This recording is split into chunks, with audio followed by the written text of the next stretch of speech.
Crick Buzz at Stumps, Adam Collins and Harsha Bhogle, day 3 here at the Ageas Bowl in Southampton. The music's still playing over behind the grandstand there, and the music is still playing for both sides. As you said before, Harsha, both sides have had to fight so hard for an inch, but neither have quite given the game away yet. We're still set up for a thriller. We are. It's strange, that music, isn't it? It's sort of celebratory music. There's more music coming around to our right. And what kind of day did we have? An inch here, a centimetre there, a little joist there, a little something else here. It was that kind of day. It was, it was attritional cricket. It wasn't this kind of music day. I've got to say, when Joe Root was run out right in the middle of the day, run out by Ben Stokes, but not quite the sort of lunge or the dive you'd expect from the England captain, but put that to one side, I thought maybe we were heading towards a 3-day test match. We've seen England collapse many times over the last couple of years, but enter Joss Buttler. He was brought into this side as a game changer, but the most important innings he's played this summer, Harsha, have been the more attritional, the harder graft. That's why he's such a good player. Learned absolutely nothing from Rajasthan Royals.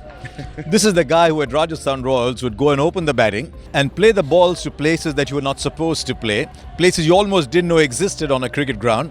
And he comes from there, and what do we see? We see a proper test match batsman get behind the line of the ball, sniff at the ball, play straight, show the maker's name. Tell you, learn nothing from Rajasthan Royals. What a good innings, though. What a good innings from a player I like watching. And what a fantastic spell other side of lunch from Mohammad Shami. He knocks Keaton Jennings over the ball before, then sends Johnny Bairstow, his leg stump, cartwheeling to start him going again. Got the last wicket at Stumps tonight, which could be very influential in the final analysis of the game, because Rashid was looking quite good. But Shami, who's been a bit of the third wheel to an extent to Bumrah in his shine, he came into his own today. I agree. I mean, it left me wondering, because he looked like he was going to take a wicket, what was he doing when he wasn't taking wickets? He bowled 13 and a half overs, or 14 overs out of the 88 or something that were bowled in the day. And it just left you wondering whether India missed a little trick there with giving Shami a little bit more. Maybe it was hot. I don't know if he was carrying something, but you wanted him, even Ishant, you wanted him and Ishant to bowl more, but wasn't to be. I think India expected more wickets from Ashwin. Yeah, well, that's part of it, isn't it? I was asking questions myself as to why in that old ball period, Pandya bowled 9 overs on the spin, pretty much as Ben Stokes got out. Yes. There was a chance there for Kohli to go for the jugular, bring back one of his big guns, but he neglected to. He went with Ashwin all the way, and he looked maybe a little bit underdone. Were you listening to our commentary? This is my own. There we go. But that's exactly what we thought, because at that point, every run was going to become important. A couple there would hurt a little bit more.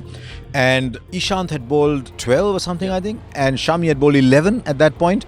And you had a 9-over spell from Hardik Pandya, who hadn't bowled at all till about 65, 66. So it was a bit inexplicable. I also thought a big factor in the day was Bruce Oxenford going after Ishant Sharma. I've warned him twice, running onto the pitch. He had to go over the wicket, and that seemed to take a bit of the sting out of Ishant Sharma.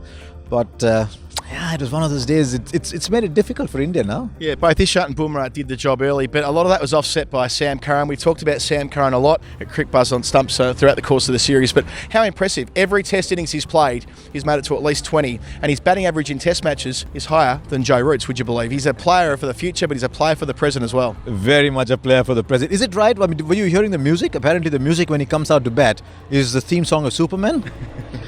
Because I believe it. Because that's what Graham Swan told us. He said it was a theme, because he started to call him Superman Curran. Does he bowl? I mean, he can play in the side as a batsman. I like his nice unfettered style. But I think India should have put more pressure on them. Ashwin did one of two things he was supposed to do. He held one end up. It's a job of the spinner when you're playing three seamers to hold one end up. But also I think India wanted more than one wicket from him. Casting forward, Harsha, how many can India realistically chase? They don't have a great record in the fourth innings anywhere, but not least in England. No, they don't. What, 3 times, I think? They've chased more than 200 in non-Asian countries.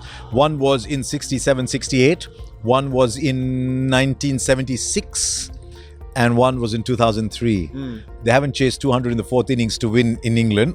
Though one of the most famous wins came at the Oval when they chased 173 back in 1971. But we are talking about time spans when a lot of people watching on Crick Buzz weren't born. They're going up to their dad and saying, you know what, this old guy and this young guy on Crick Buzz are telling us about games we don't know. So it'll be tough. Having said that, it's slowing down, isn't it? The track's getting a little slower. So England are playing, 3-4 seamers, but Moeen Ali will be the prime candidate for India to negate. Yeah, at the press conference then, Cheteshwar Pujara, I got his name right for the second day in a row. He said he thinks the track will get more difficult to bat on. We've seen a couple shoot low today, so the fact that only 254 runs were scored today perhaps isn't the worst result for England. It was more about preservation of wickets and dragging this game as deep as possible before they bowl in the fourth innings.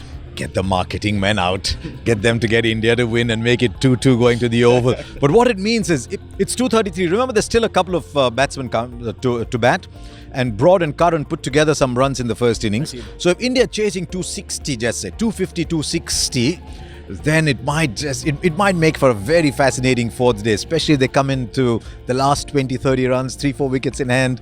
Might have a great day, might have a disappointing day, but that's what it is. You don't know what lies ahead. I'm going to back it in. We're set up for a low-scoring thriller. I'm going to back India. I like the idea of records tumbling, and I just feel as though it's an Indian website, you know. I'm acutely aware of that. I just feel as though the 2-2 decider at the Oval has been on the cards for a couple of weeks now. And I'm keeping the faith. Either way, we'll be there tomorrow at the end of day 4 on Cricket Buzz at Stumps. Adam Collins and Harsha Bhogle. We can't wait till what hopefully will be a magnificent day's cricket.